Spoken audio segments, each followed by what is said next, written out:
नमस्कार, मैं हूं आनंद सिंह और आप देख रहे हैं इंडिया न्यूज़। तो किस्सा कुर्सी का इस एपिसोड में आज हम पहुंच चुके हैं बिहार के सुल्तानगंज विधानसभा में।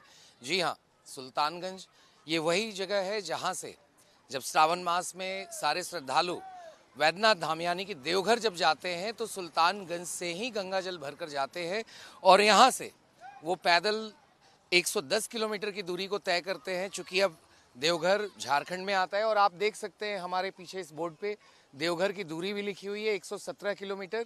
तो इस वक्त हम मौजूद हैं सुल्तानगंज के अकबर नगर इलाके में और यहाँ पर चूँकि प्रधानमंत्री नरेंद्र मोदी भी बिहार आए थे, उन्होंने 13,000 करोड़ की सौगात दी है बिहार को, काफ़ी प्रोजेक्ट्स दिए हैं। वहीं दूसरी ओर बिहार में लगातार राहुल गांधी हों या फिर तेजस्वी यादव हों, वो भी दौरे पे निकले हुए हैं वोटर अधिकार यात्रा को लेकर और एसआईआर यानी कि वोटर पुनरीक्षण के मुद्दे पर वो लगातार निर्वाचन आयोग को घेर रहे हैं कि किस तरीके से वोटों की चोरी हो रही है।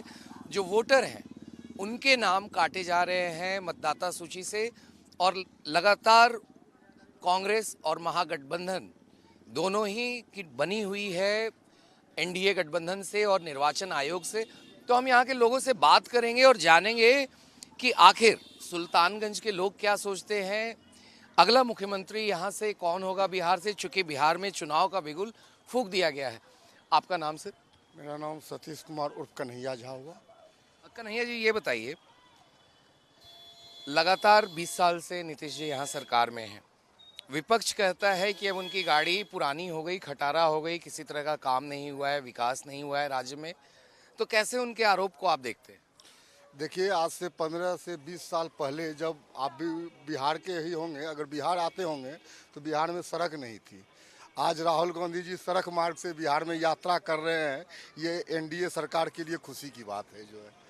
और आप देख लीजिए कि जिस तरह डबल इंजन की सरकार, नितिन गडकरी जी के ड्रीम प्रोजेक्ट 4 लेन जो है अभी अधूरा है, उसी 4 लेन से जो है राहुल गांधी जी और तेजस्वी जी बिहार के यात्रा पाए हैं। उनको विकास सीधा दिख रहा है और आने वाले 5 साल के लिए फिर से जो है नीतीश कुमार ही बिहार के मुख्यमंत्री बनने वाले हैं। मगर तेजस्वी जी आरोप लगाते हैं, कहते हैं कि यहाँ से अब एनडीए को उखाड़ फेंकना है। जंगल राज अब वाकई में जंगल राज सुशासन बाबू के राज में आ गया, कुशासन बाबू का राज हो गया। लगातार ये आरोप लगाते हैं, लॉ एंड ऑर्डर बिगड़ चुकी है, क्राइम रेट काफ़ी हाई हो गया है, ये तमाम तरह के आरोप लगाते हैं। देखिए, ये आरोप लगाने से पहले अपने गिरिबान को देखे जो आज से 15 साल पहले बिहार में होती थी और आज का बिहार जो है नया बिहार है और समृद्ध बिहार है, विकसित बिहार है। इसलिए आने वाले समय में फिर से एनडीए सरकार ही बिहार में बनने वाली है और विरोधी का काम है जो है अलान छलान लगाना, वो अपना लगाते रहे। राहुल गांधी जी भी लगातार बिहार का दौरा कर रहे हैं, वोट चोरी का आरोप लगा रहे हैं, वोटर पुनरीक्षण जो निर्वाचन आयोग करवा रहा है बिहार में उसके ऊपर आरोप लगा रहे हैं। कह रहे हैं 65 लाख लोगों का नाम काट दिया गया वोटर लिस्ट से। ये कहीं ना कहीं बीजेपी को फायदा पहुंचाने की कोशिश है।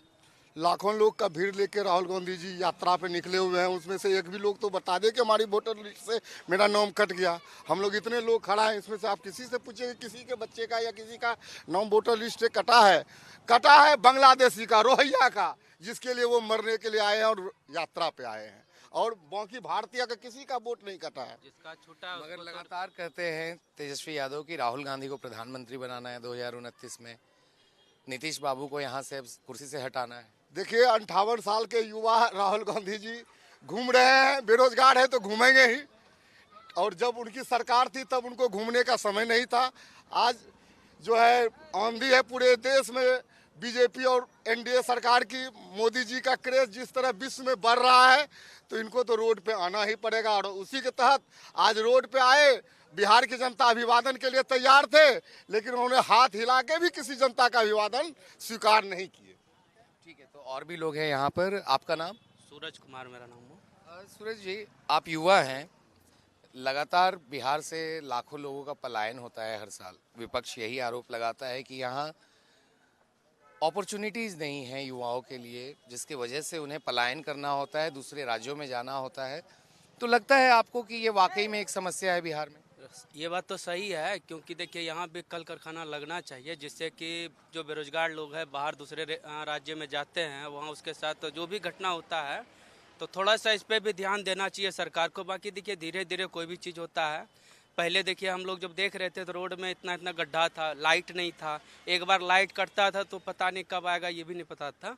उसके बाद हमको जो है, जहाँ तक हम देख रहे हैं कि पहले कोई भी सरकारी योजना हमको मतलब कोई भी कैंडिडेट के पास नहीं आ पाता था। अब क्या है ना, डायरेक्ट उसके अकाउंट में क्रेडिट हो जा रहा है। तो बहुत सारा मतलब अच्छा काम कर रहे हैं, धीरे धीरे और भी इम्प्रूव कर रहे हैं।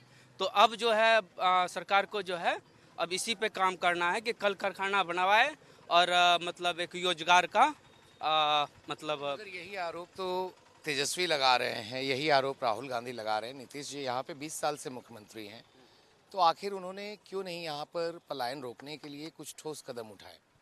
अब देखिए, अब उसका वो लोग कर रहे हैं, ऐसा तो थोड़ी है कि वो नहीं करेंगे। देखिए जब हम लोग का डिमांड है कि हम लोग जब बाहर कमाने जाएंगे तो यहाँ अगर बनेगा तो हम बाहर क्यों जाएंगे।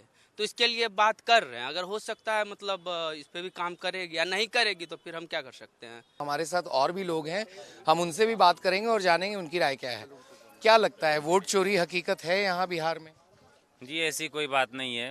वोट चोरी कैसे है, जब ये अपना एसआईआर का जो काम हो रहा है, वोटर पुनरीक्षण का, अगर हम अपने देश हित के लिए बोलें, अपने बिहार हित के लिए बोलें, तो इसमें कहीं कोई वो वोटर चोरी की बात नहीं कही जा सकती है।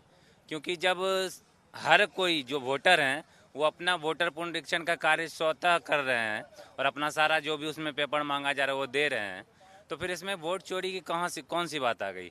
वोट चोरी ऐसे कर सकते हैं कि जो हमारे बाहर के वोटर हैं, बांग्लादेशी हैं, रोहिंग्या हैं, उनको अगर आप अपने राज्य में, अपने देश में शरणार्थी बना के रखना चाहते हैं, वोट बैंक बना के रखना चाहते हैं, तो आप कह सकते हैं कि ये वोट चोरी हो रही है।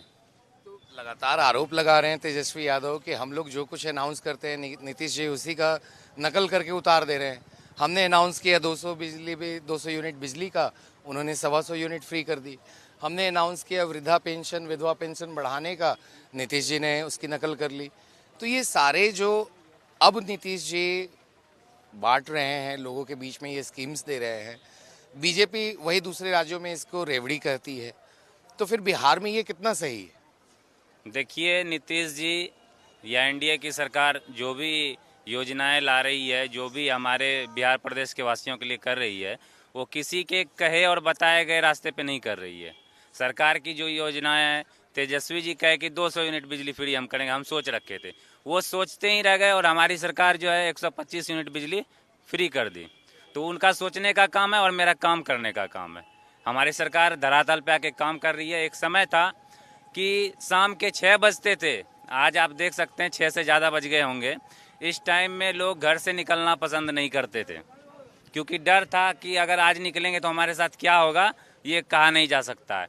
उस जंगल राज से हम लोग अभी बाहर आए हैं और खुलेआम हम रात के 10 बजे 11 बजे रातों भर कहीं भी आ जा सकते हैं। चकाचक सड़कें बनी हुई है, जिससे आना जाना, जहाँ हमें जाने में 1 से 1.5 घंटा लगता था, वहाँ 15 से 20 मिनट में हम लोग पहुँच रहे हैं। लाइटें 24 घंटे बिजली की व्यवस्था है। तो अब क्या चाहिए। हमारे सरकार में ये भी है कि अभी बहुत सारी योजनाएं हैं जो कि धरातल पे आ रही है और धीरे धीरे यहाँ के युवाओं के लिए भी रोजगार की व्यवस्था हो रही है। फैक्ट्रियाँ कई लगने वाली है।